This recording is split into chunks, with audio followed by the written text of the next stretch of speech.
3 días después de que mi novio me propuso matrimonio, ideé un plan para hacerlo pagar por lo que hizo. Mi novio David me propuso matrimonio con este precioso anillo antiguo con zafiros y diamantes en un engaste muy complejo. Una vez que terminé de llorar, de emocionarme y de decir sí 100 veces, le pregunté dónde lo había conseguido. Me dijo que era el anillo de su abuela, que había pasado de generación en su familia. Me conmovió tanto que quisiera que yo tuviera algo con tanta historia y significado. Esa noche publiqué fotos en Instagram con primeros planos del anillo y textos sobre lo afortunada que era de casarme con alguien de una familia tan maravillosa. Mis amigos inundaron los comentarios con felicitaciones. Luego, el lunes por la mañana, una mujer que no conocía me envió un mensaje directo. Ese anillo pertenecía a mi abuela. Necesito saber dónde lo consiguió realmente tu prometido. Miré su perfil y me di cuenta de que era la exnovia de David de hacía 5 años.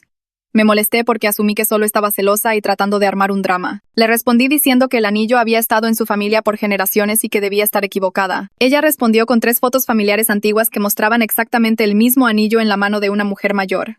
Esa es mi abuela. El anillo desapareció de mi departamento hace 5 años. Justo después de que terminamos. Incluyó una denuncia de la policía de hacía 5 años que enumeraba joyas robadas con una descripción detallada que coincidía perfectamente con mi anillo, incluyendo el grabado dentro de la banda que decía EMH. 1952, las iniciales de su bisabuela. Acepté reunirme con ella en una cafetería porque necesitaba entender qué estaba pasando. Nos sentamos una frente a la otra, comparando las fotos, y sentí que se me revolvía el estómago cuando me di cuenta de que el anillo en mi dedo era definitivamente el de las fotos de su familia. Ella, Sofía, me dijo que el anillo había desaparecido junto con varias otras piezas de joyería después de una mala ruptura, cuando David había ido a recoger sus cosas de su departamento. Ella había sospechado de él, pero no tenía pruebas. Comenzamos a hablar más y mencionó otros artículos que habían desaparecido, describiéndolos en detalle. Se me cayó el alma a los pies porque reconocí algunas de las descripciones. Cuando llegué a casa, revisé mi alajero con cuidado. 3 piezas que pensé que eran diamantes y oro reales eran obviamente falsificaciones baratas, bisutería, cuando las miré de cerca. Él también me había estado robando, probablemente reemplazando mis joyas reales con piezas de fantasía poco a poco. Volví a llamar a Sofía y pasamos las siguientes 2 horas al teléfono atando cabos sobre su patrón de comportamiento. Nos dimos cuenta de que probablemente le había hecho esto a otras mujeres antes que a nosotras. Quise ir al Ministerio Público de inmediato, pero ella me dijo que no harían nada sin pruebas concretas e incluso con la denuncia de hacía 5 años, él probablemente solo diría que encontró el anillo o lo compró en algún lugar. Me quedé sentada, furiosa, pensando en cómo me había propuesto matrimonio con propiedad robada y me había estado robando sistemáticamente durante meses. Entonces tuve una idea. Le dije a Sofía que sabía cómo podíamos atraparlo y recuperar todo. Le pondríamos una trampa. Elaboramos un plan durante los siguientes 2 días. Le diría a David que mi tía adinerada venía de visita y necesitaba un lugar seguro para guardar un costoso collar de diamantes durante unos días. Instalamos cámaras ocultas en mi departamento. Fingí una llamada telefónica con mi tía justo frente a él, hablando en voz alta sobre cómo el collar valía más de $1.000.000 y lo nerviosa que estaba por tenerlo en mi casa. Dejé un joyero elegante sobre mi tocador a la vista. Al día siguiente, le dije que saldría con amigas y que estaría fuera toda la tarde. Sofía y yo nos sentamos en su coche viendo la transmisión de las cámaras en mi celular. Menos de 1 hora después de que me fui, él estaba en mi habitación abriendo el joyero. Lo teníamos grabado, pero no íbamos a llamar a la policía. Mientras él estaba distraído en mi departamento, Sofía condujo hasta su bodega al otro lado de la ciudad. Ella había guardado una llave de cuando salían y él nunca había cambiado la cerradura. Dentro de la bodega encontramos bolsas de plástico llenas de joyas, muchas más de las que cualquiera de nosotras esperaba. Collares, anillos, pulseras, relojes. Tenía que haber piezas de docenas de mujeres. Cargamos todo en su coche y volvimos a su departamento. Extendimos todo en el suelo de su sala y comenzamos a documentar todo con fotos para poder intentar devolver los artículos a sus legítimas dueñas. Estaba revisando una bolsa de collares cuando Sofía llegó al fondo de una de las maletas deportivas. Sacó algo y se quedó completamente quieta. Miré y la vi sosteniendo una licencia de conducir y un celular. Volteó la licencia hacia mí y sentí que no podía respirar. El nombre y la cara en la licencia pertenecían a una mujer que había estado en todas las noticias hacía 6 meses. Una mujer que desapareció sin dejar rastro. Sofía y yo nos quedamos mirando el teléfono y la licencia en sus manos temblorosas. Esto ya no se trataba de joyas robadas. No podía moverme. Sofía y yo nos quedamos sentadas en el suelo de su sala con todas esas joyas robadas esparcidas a nuestro alrededor, mirando la licencia de conducir y el teléfono en sus manos. Todo mi cuerpo empezó a temblar.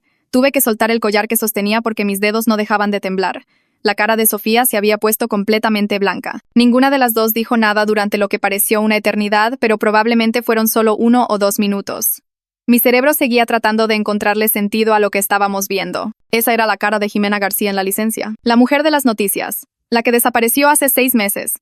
Y encontramos sus cosas en la bodega de mi prometido. Finalmente logré hablar y le pregunté a Sofía si debíamos llamar a la policía ahora mismo. Mi voz salió temblorosa y extraña. Sofía dejó la licencia con cuidado, como si pudiera romperse, y dijo que necesitábamos pensar bien las cosas. Me recordó que técnicamente nos habíamos metido a la fuerza en la bodega. No teníamos permiso para estar allí. Ella todavía tenía una llave de hacía 5 años, pero eso no lo hacía legal. Argumenté que teníamos que llamar de todos modos porque se trataba de una persona desaparecida.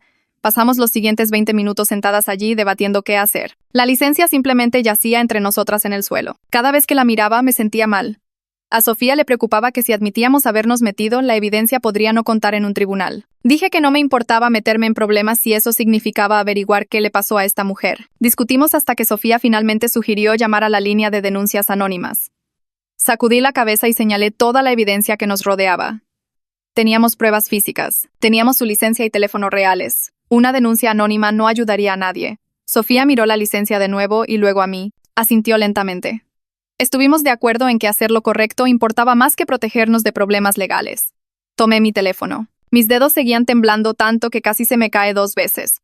Busqué el número de no emergencia de la policía y marqué. La operadora respondió y pedí hablar con quien estuviera manejando el caso de la desaparición de Jimena García. Me puso en espera. Podía oír los latidos de mi corazón retumbando en mis oídos mientras esperaba. La música de espera era un jazz suave y genérico que se sentía totalmente inapropiado para la situación. Sofía se sentó a mi lado, mordiéndose la uña del pulgar y mirando el teléfono y la licencia en el suelo. Entonces alguien contestó.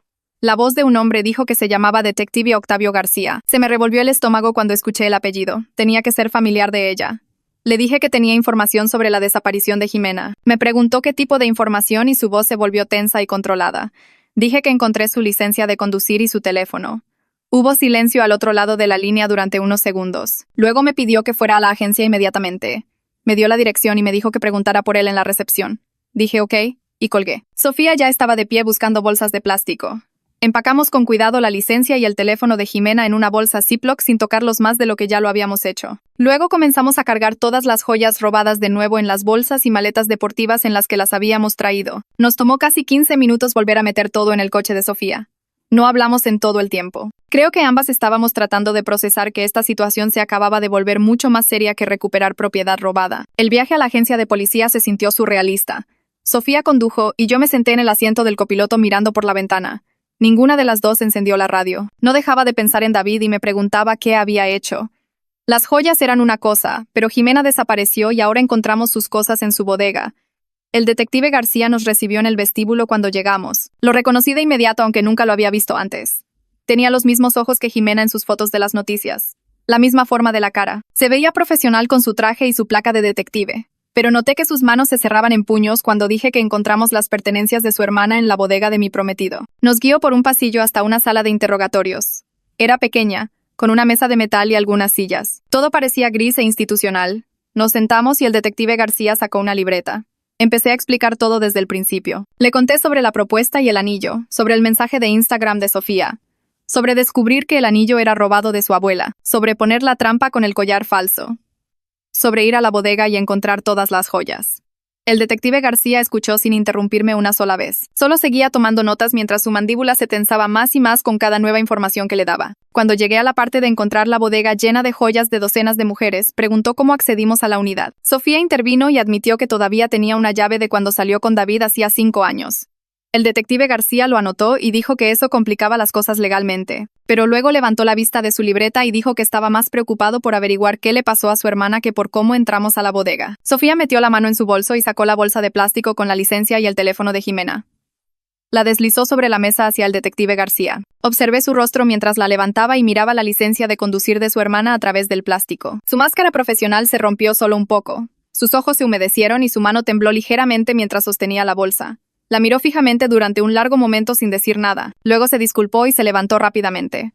A través de la ventana de la puerta, pude verlo en el pasillo respirando profundamente. Sus hombros temblaban. Se quedó allí tal vez 2 minutos, tratando de recomponerse antes de volver a entrar en la habitación.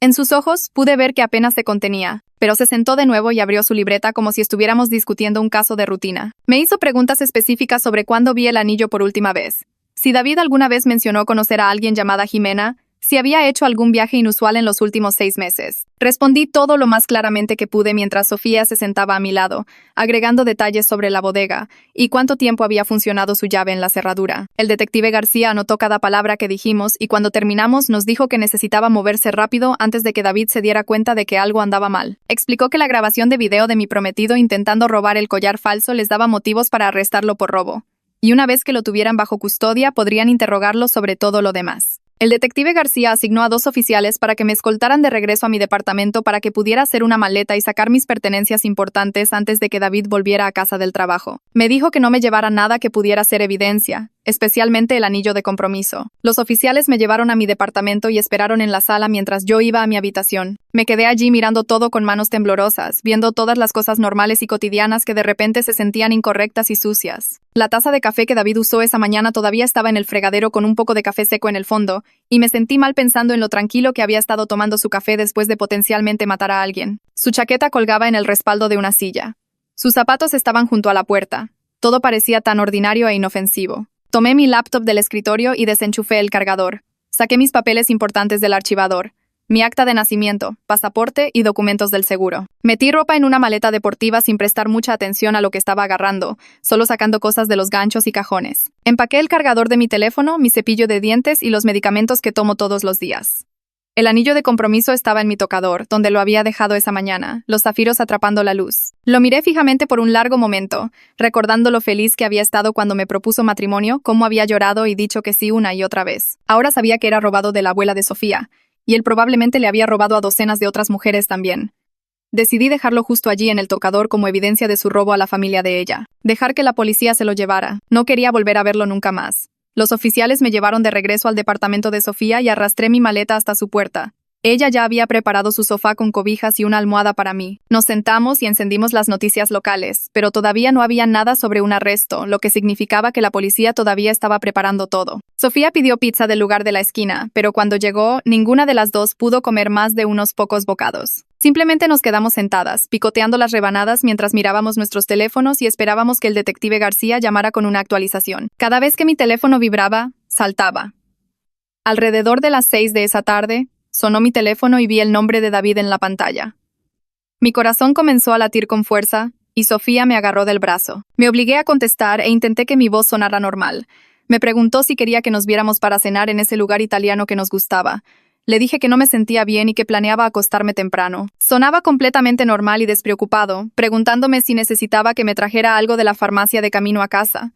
Le dije que no y que solo necesitaba dormir. Me dijo te amo y me obligué a decírselo de vuelta, aunque las palabras me daban ganas de vomitar. Cuando colgué, Sofía y yo solo nos miramos. No tenía ni idea de que su mundo entero estaba a punto de explotar.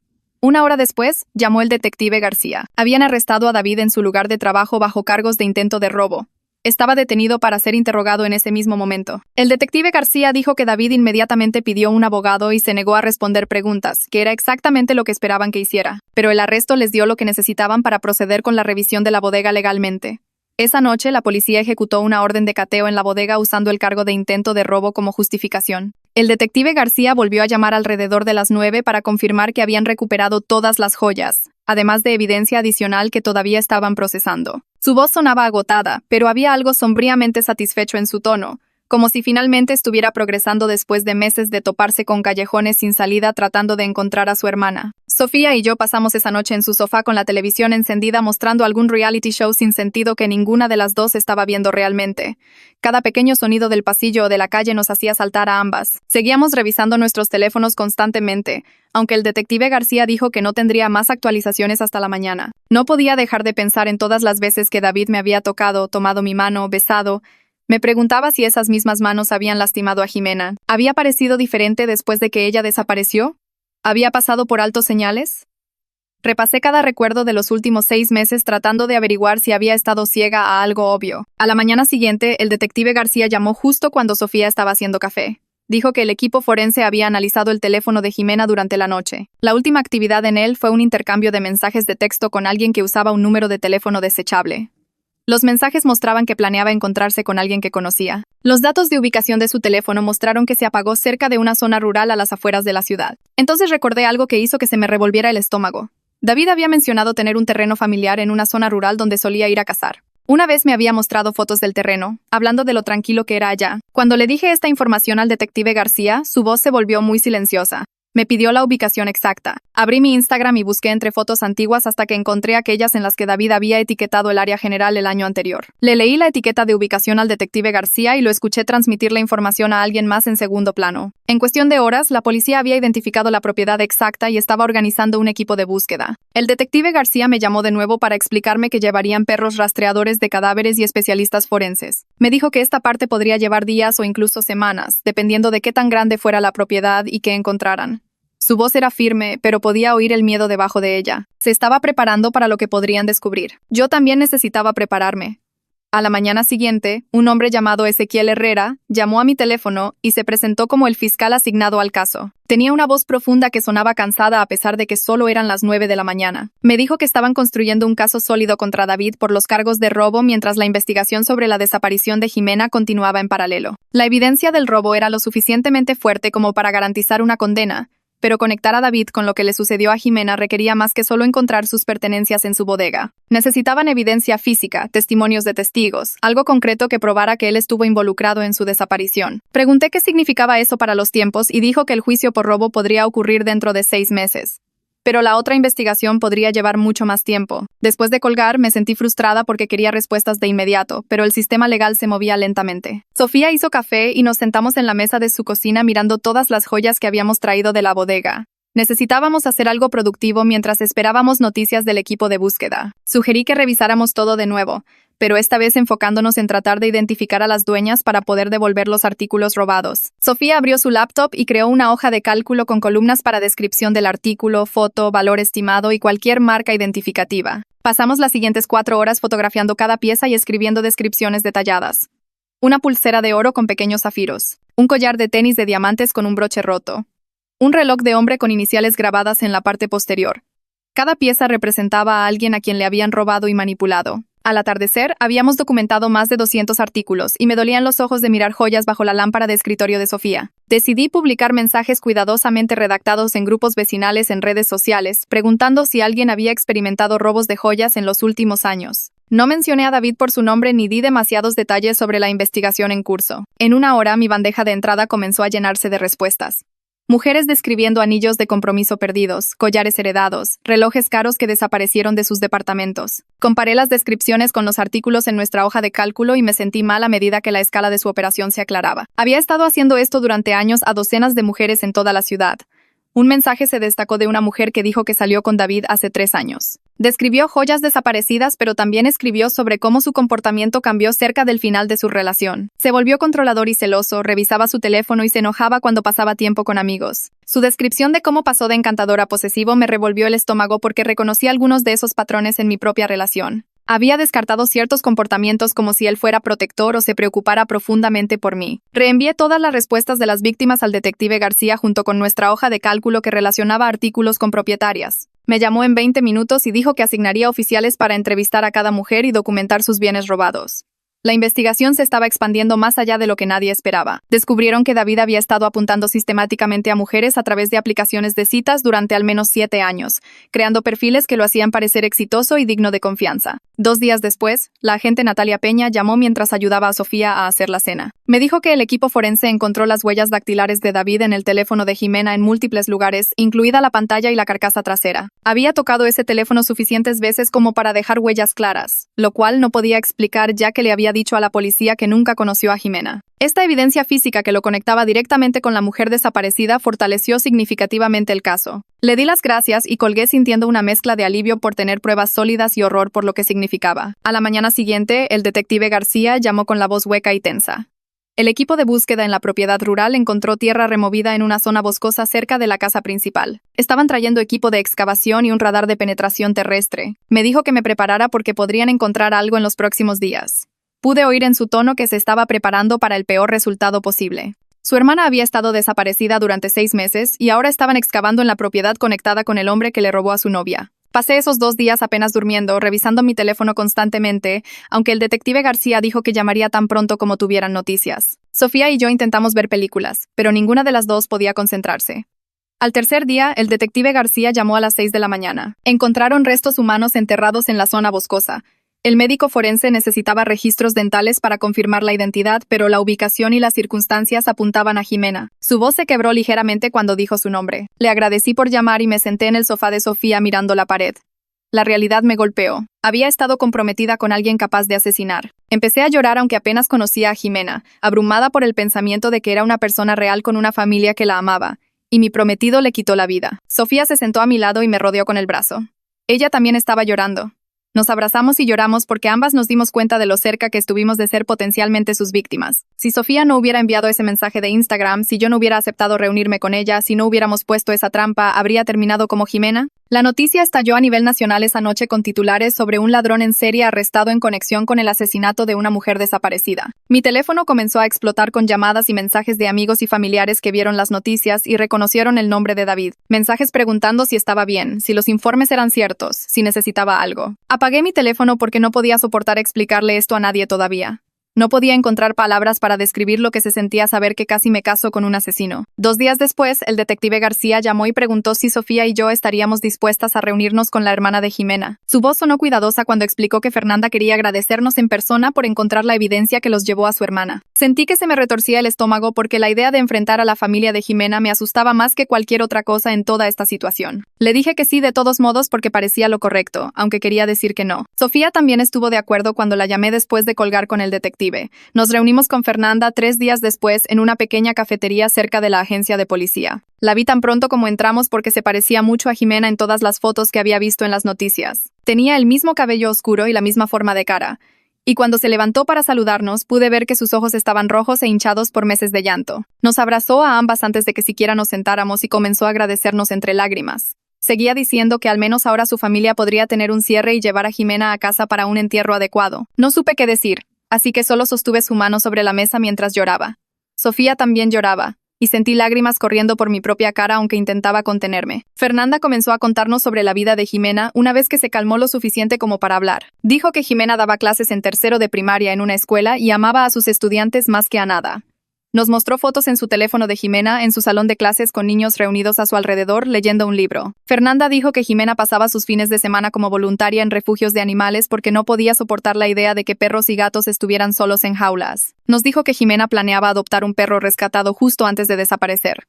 Enterarme de estos detalles sobre la persona real cuya vida robó David hizo que todo se sintiera peor de alguna manera. Jimena ya no era solo una mujer desaparecida de las noticias, era una maestra que leía a los niños y ayudaba a los animales y tenía planes para el futuro que le fueron arrebatados. Me quedé sentada escuchando a Fernanda hablar y me sentí mal pensando en cómo había besado al hombre que mató a esta mujer. Cómo había dormido a su lado y cocinado con él y hablado de nuestro futuro juntos mientras él ocultaba lo que hizo. Nos quedamos en esa cafetería más de 2 horas mientras Fernanda compartía recuerdos y nos mostraba más fotos. Cuando finalmente nos fuimos, sentí como si llevara el peso de toda la vida de Jimena conmigo. El detective García me llamó a la mañana siguiente con la voz plana y cansada. Dijo que el médico forense confirmó que los restos eran definitivamente de Jimena basándose en los registros dentales. Luego me dijo que la causa de la muerte fue un traumatismo por objeto contundente en la cabeza. El fiscal ahora estaba construyendo un caso de asesinato además de todos los cargos de robo. Le agradecí por informarme y me senté en mi cama mirando la pared durante mucho tiempo después de colgar. Las palabras traumatismo por objeto contundente seguían repitiéndose en mi cabeza y no podía dejar de imaginar cómo debieron ser los últimos momentos de Jimena. Una semana después, el detective García volvió a llamar para decirme que el abogado de David estaba tratando de negociar un acuerdo. El abogado quería argumentar que la muerte de Jimena fue un trágico accidente y que David entró en pánico y escondió el cuerpo en lugar de pedir ayuda. Sentí una rabia inundarme cuando escuché eso. El detective García dijo que el fiscal Ezequiel Herrera rechazó el acuerdo de inmediato porque la evidencia era lo suficientemente fuerte para ir a juicio, y la familia de Jimena merecía ver que se hiciera justicia completa. Dijo que Herrera le dijo al abogado defensor que uno no mata accidentalmente a alguien y luego le roba a docenas de otras mujeres durante años. La investigación seguía creciendo. Un agente federal llamado Cárdenas se unió al caso porque encontraron evidencia que sugería que David podría haber cometido crímenes similares en otros estados donde vivió antes de mudarse aquí. Cárdenas me llamó directamente para hacerme preguntas sobre lugares que David mencionó haber visitado o vivido en el pasado. Le dije todo lo que podía recordar sobre las historias que David me contó sobre su vida antes de que nos conociéramos. Cárdenas dijo que estaban investigando casos de personas desaparecidas en otros 3 estados que coincidían con el mismo patrón de mujeres con las que salió y que desaparecieron después de que desaparecieran joyas. 2 semanas después de que encontraron los restos de Jimena, Ezequiel Herrera llamó y dijo que necesitaba ir a dar una declaración formal. Me senté en su oficina durante 4 horas respondiendo preguntas sobre cada detalle de mi relación con David. Herrera preguntó sobre nuestra primera cita, cómo nos conocimos, qué me dijo sobre su pasado, si noté algún comportamiento extraño o ausencias inexplicables. Todo el tiempo que estuve hablando, sentí que estaba describiendo a un extraño en lugar de a alguien con quien acepté casarme. Herrera grabó todo y me hizo firmar declaraciones confirmando que lo que dije era verdad. El proceso se sintió frío y clínico, pero también necesario. Sofía dio su declaración el mismo día en una habitación diferente. Cuando nos encontramos después en el estacionamiento se veía tan agotada como yo me sentía. Me dijo que Herrera le hizo preguntas detalladas sobre el robo de hacía 5 años y sobre cómo pusimos la trampa que llevó a encontrar la bodega. Herrera nos advirtió a ambas que probablemente necesitaríamos testificar en el juicio y que la defensa intentaría hacernos parecer poco confiables o como si tuviéramos motivos ocultos. Dijo que nos preparáramos para eso. La evidencia seguía acumulándose. El propietario de las bodegas se presentó con registros de alquiler que mostraban que David tuvo esa unidad durante 8 años y pagaba en efectivo cada mes. El detective García me dijo que también obtuvieron imágenes de seguridad de hacía 6 meses que mostraban a David llevando grandes maletas deportivas a la unidad justo en la época en que Jimena desapareció. Luego, una mujer que vivía cerca de las bodegas contactó a la policía diciendo que vio a David allí una noche tarde hacía 6 meses. Lo recordaba porque parecía molesto y llevaba algo pesado envuelto en una lona desde su coche hasta la unidad. Dijo que casi llamó a la policía esa noche porque algo no se sentía bien en toda la situación, pero se convenció a sí misma de no hacerlo. Ahora su testimonio lo ubicaba en la bodega con lo que podría haber sido el cuerpo de Jimena antes de que lo moviera a esa propiedad rural donde la encontraron. El detective García llamó 3 días después con noticias que hicieron que todo se sintiera aún más real. El equipo forense encontró muestras de tierra en la cajuela del coche de David que coincidían exactamente con el tipo de suelo de donde encontraron enterrada a Jimena. Explicó que el suelo tenía un contenido mineral específico y material vegetal que solo existía en esa área rural, lo que significaba que el coche de David definitivamente había estado en ese lugar de entierro. Esto ya no era solo circunstancial. Tenían evidencia física que vinculaba su vehículo directamente con donde puso el cuerpo de Jimena. Colgué el teléfono y me di cuenta de que no podía seguir funcionando normalmente mientras procesaba todo esto. Sofía sugirió que hablara con alguien profesional porque apenas dormía y tenía ataques de pánico cada vez que pensaba en lo cerca que estuve de casarme con un asesino. Me dio el nombre de una terapeuta que trabajaba con víctimas de trauma. Llamé esa tarde y conseguí una cita para el día siguiente con la doctora Angelina Morales. Sentarme en su consultorio se sintió extraño al principio porque nunca había ido a terapia. Angelina tenía una forma tranquila de escuchar que hacía más fácil hablar de todo. Le conté sobre la propuesta, el anillo, descubrir el robo, encontrar la licencia de Jimena, todo. Me hizo preguntas sobre cómo estaba durmiendo y comiendo, si me sentía segura en mi vida diaria. Admití que tenía pesadillas donde David me perseguía por pasillos oscuros, y no podía dejar de pensar en todas las veces que estuvimos solos y lo que él podría haber sido capaz de hacerme. Angelina explicó que las respuestas al trauma eran normales después de descubrir que alguien en quien confiabas era peligroso. Me ayudó a entender que su engaño no se trataba de que mi juicio fuera malo, sino de lo bueno que era él en la manipulación. Los criminales en serie pasan años perfeccionando su habilidad para parecer normales y dignos de confianza. Esa primera sesión me ayudó a darme cuenta de que necesitaba citas regulares para superar esto. Mientras tanto, la investigación seguía expandiéndose de maneras que no podría haber imaginado. El agente Cárdenas del equipo federal llamó para decirme que habían estado investigando casos de personas desaparecidas en estados donde David vivió antes de mudarse aquí. Encontraron a otras 2 mujeres que encajaban exactamente en el mismo patrón. Ambas habían salido con David. Ambas reportaron joyas robadas antes de que terminara la relación, y ambas desaparecieron a los pocos meses de romper con él. Cárdenas dijo que estaban trabajando con la policía local en esos estados para investigar más a fondo. Me hizo más preguntas sobre lugares a los que David mencionó haber viajado, y si alguna vez habló de sus relaciones pasadas. Le dije todo lo que podía recordar, pero no era mucho porque David siempre mantuvo su pasado vago. Una semana después de esa conversación, Ezequiel Herrera me llamó a su oficina para discutir el cronograma del juicio. Me senté frente a su escritorio mientras explicaba que un caso tan complicado llevaría al menos 6 meses prepararlo adecuadamente. Tenían que procesar toda la evidencia forense, entrevistar a docenas de testigos y construir un caso hermético para el cargo de asesinato. Herrera dijo que se sentía confiado en obtener condenas por los cargos de robo porque la evidencia era abrumadora, pero el cargo de asesinato requería una preparación más cuidadosa. La evidencia física era fuerte con las muestras de suelo y las huellas dactilares en el teléfono de Jimena, pero necesitaban establecer un motivo y una oportunidad claros. Me advirtió que la defensa intentaría todos los trucos para crear una duda razonable. Pregunté si había algo que pudiera hacer para ayudar, y Herrera dijo que mi testimonio sería crucial, junto con el de Sofía y todas las demás víctimas que habíamos identificado. Eso me dio una idea de algo productivo que podía hacer mientras esperaba el juicio. Llamé a Sofía y sugerí que trabajáramos con el detective García para devolver todas las joyas robadas a las mujeres que habíamos identificado. Pasamos el mes siguiente organizando reuniones con víctima tras víctima, devolviéndole sus propiedades y escuchando sus historias. Cada reunión se sentía cargada de emoción.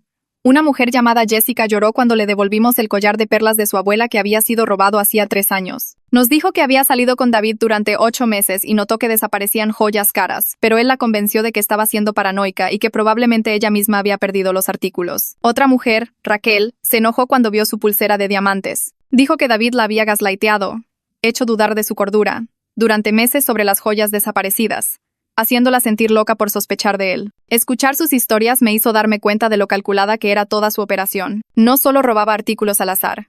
Apuntaba a piezas específicas que tenían valor pero no eran tan caras como para que las mujeres llamaran inmediatamente a la policía. Primero las hacía dudar de sí mismas. Una tarde, nos reunimos con una mujer llamada Laura, que tenía una historia que me sacudió.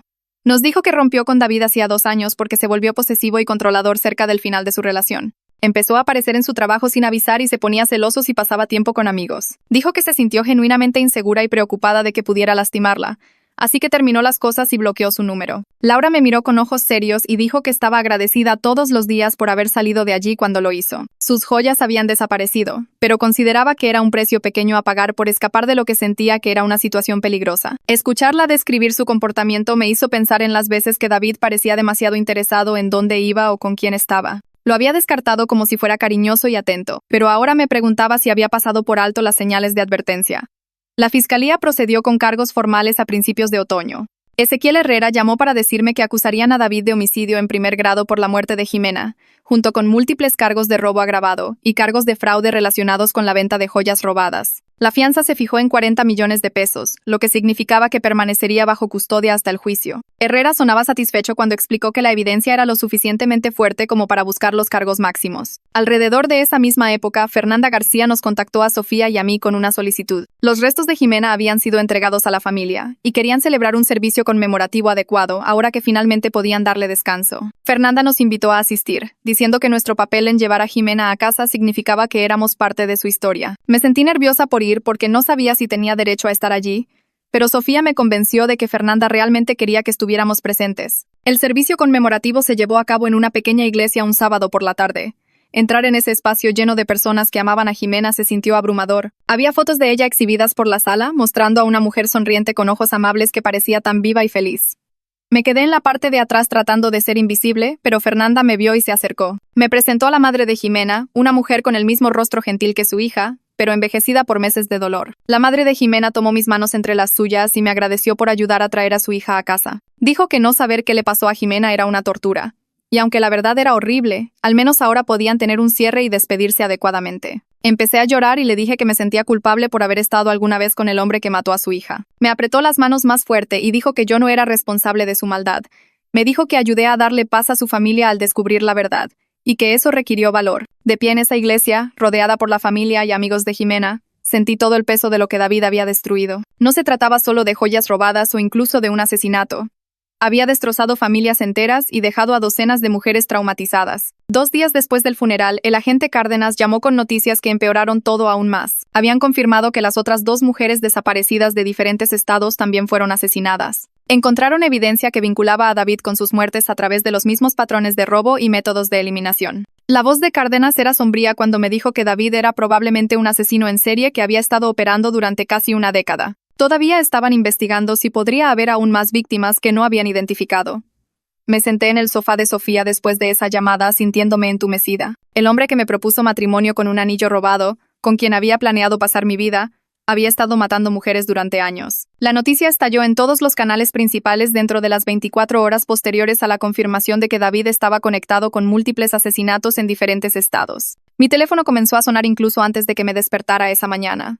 Reporteros llamando de periódicos y estaciones de televisión pidiendo entrevistas sobre mi relación con un asesino en serie. Apagué mi teléfono después de la 15ª llamada porque no podía soportar escuchar a una persona más preguntarme cómo fue estar comprometida con un asesino. El teléfono de Sofía también estaba explotando, y nos sentamos en su departamento viendo la cobertura de noticias con creciente horror mientras mostraban fotos de David, junto a fotos de Jimena y las otras víctimas. Los reporteros me llamaban su prometida y mostraban las fotos de Instagram que había publicado del anillo de compromiso, Y me sentí mal sabiendo que millones de personas veían esas fotos felices sabiendo lo que él realmente era. Un reportero de alguna manera consiguió la dirección de Sofía y tocó a su puerta pidiendo una entrevista, y ella le dijo que se fuera o llamaría a la policía. Sabía que nunca podría ser la cara pública de esta pesadilla. No podía pararme frente a las cámaras hablando de cómo casi me caso con alguien que mató a varias mujeres. Cada solicitud de los medios se fue directo al buzón de voz. Y finalmente cambié mi número por completo solo para que parara. Ezequiel Herrera me llamó unos días después para discutir la situación legal. Su voz seria mientras explicaba que la defensa estaba tratando de que se invalidara la evidencia de la bodega. Dijo que el abogado defensor argumentó que debido a que Sofía y yo nos metimos ilegalmente, todo lo que encontramos no podía usarse en la corte. Sentí que el pánico crecía en mi pecho porque sin esa evidencia todo el caso podría desmoronarse.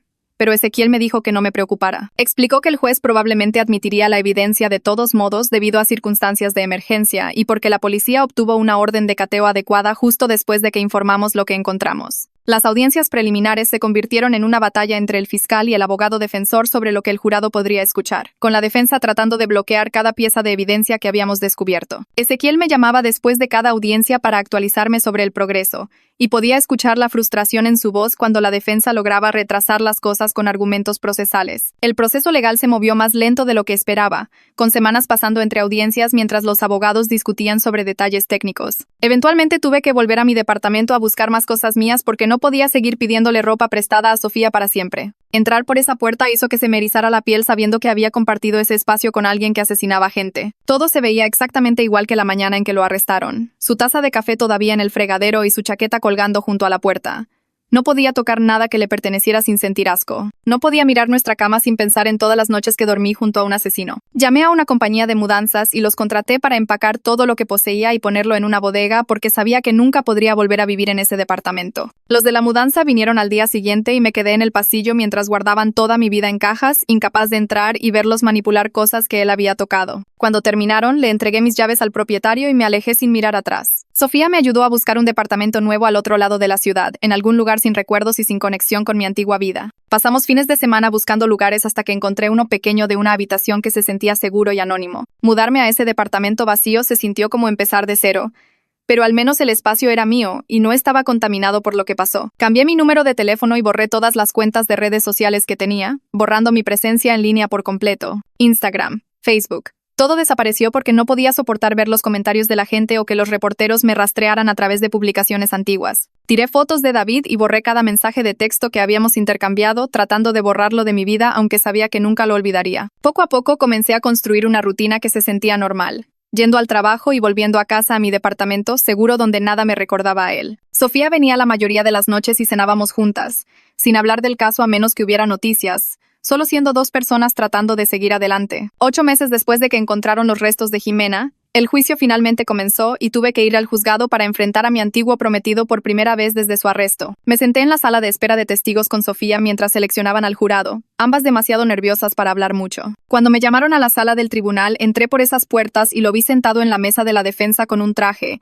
viéndose más pequeño de alguna manera sin el encanto y la confianza que solía tener. Nuestras miradas se encontraron a través de la sala y no sentí nada más que asco, ningún rastro del amor que pensé que sentía cuando me propuso matrimonio. Él desvió la mirada primero y yo tomé mi asiento en la galería, observando cómo el fiscal y el abogado defensor daban sus declaraciones iniciales. Ezequiel Herrera expuso el caso metódicamente, explicando cómo David había apuntado a mujeres durante años a través de relaciones de pareja, robándoles y eventualmente matando al menos a 3 de ellas. El abogado defensor argumentó que la evidencia era circunstancial y que David era inocente, pero sus palabras sonaron huecas contra el peso de lo que Ezequiel presentó. Cuando me llamaron a testificar, caminé al estrado de los testigos con las manos temblando, juré decir la verdad y me senté frente a la sala del tribunal. Ezequiel me pidió que describiera mi relación con el acusado, y expliqué cómo nos conocimos y salimos durante 2 años antes de que me propusiera matrimonio con el anillo robado. Testifiqué sobre encontrar las joyas falsas en mi alajero y darme cuenta de que había estado reemplazando mis piezas reales con bisutería. Describí cómo organizamos la trampa con Sofía y descubrimos la bodega llena de artículos robados de docenas de mujeres. El abogado defensor se levantó para el contrainterrogatorio e inmediatamente trató de pintarme como una mujer despechada,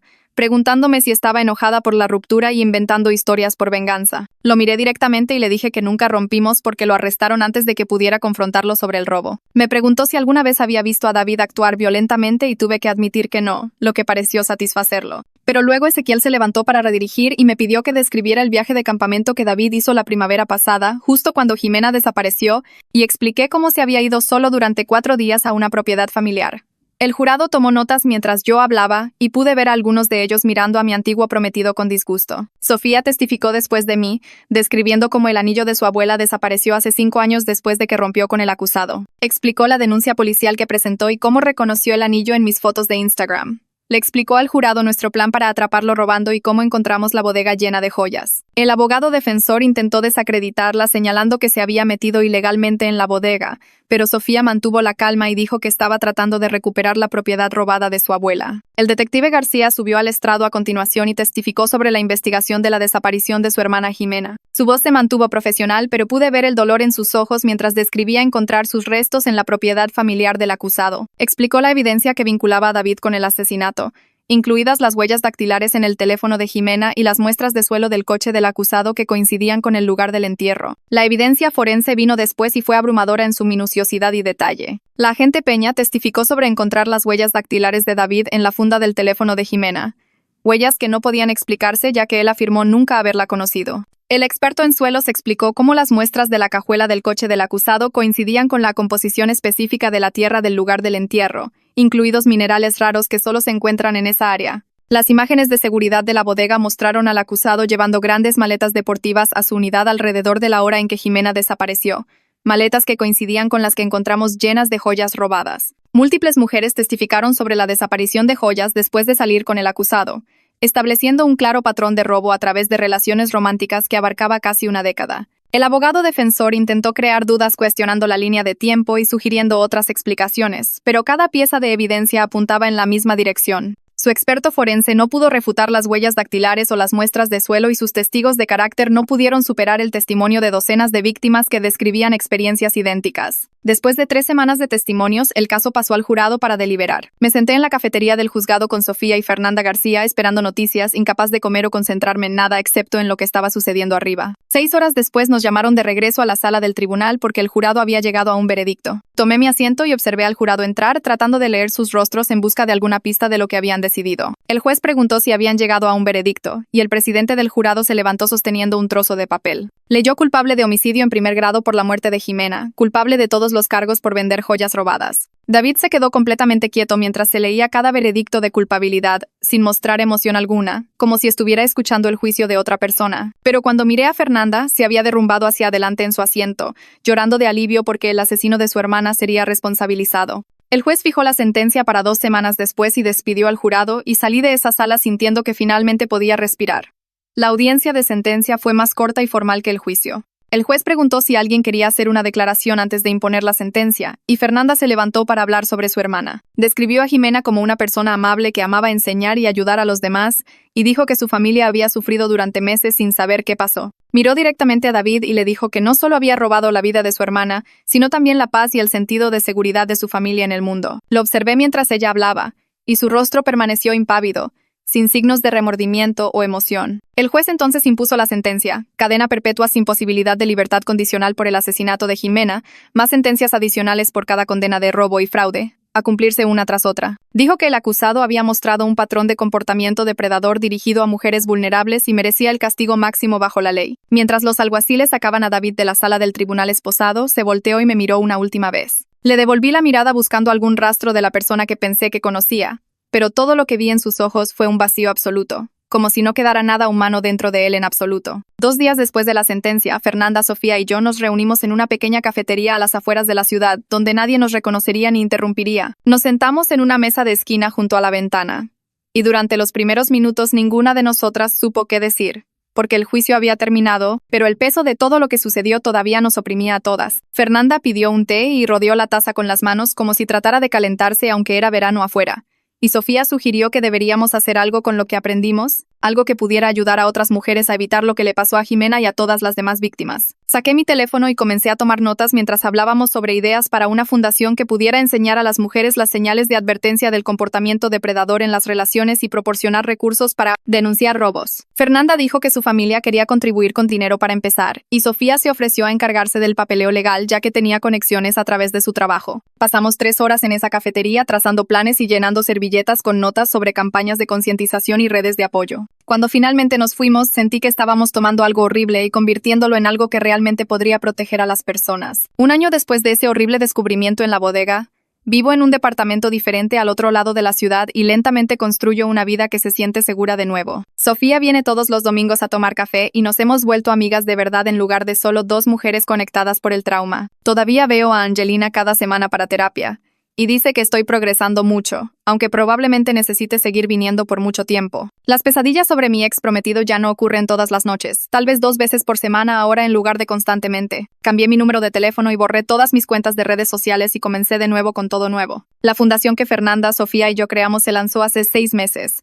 Y ya hemos ayudado a docenas de mujeres a reconocer patrones peligrosos en sus relaciones. Todavía no puedo creer lo cerca que estuve de casarme con alguien capaz de asesinar, cómo viví con él y lo amé sin ver lo que realmente era. Pero estoy agradecida todos los días de que Sofía enviara ese mensaje de Instagram sobre el anillo de su abuela, porque sin que ella me contactara, podría haberme casado con él y terminado como Jimena. Estoy aprendiendo a confiar en mi juicio otra vez y a sentirme segura en mi propio departamento, y a creer que no todo el mundo esconde algo terrible. El trabajo continúa y la curación continúa, y sé que nunca olvidaré por completo lo que pasó, pero estoy avanzando en lugar de quedarme atascada en ese momento en que encontramos la licencia de Jimena en la bodega.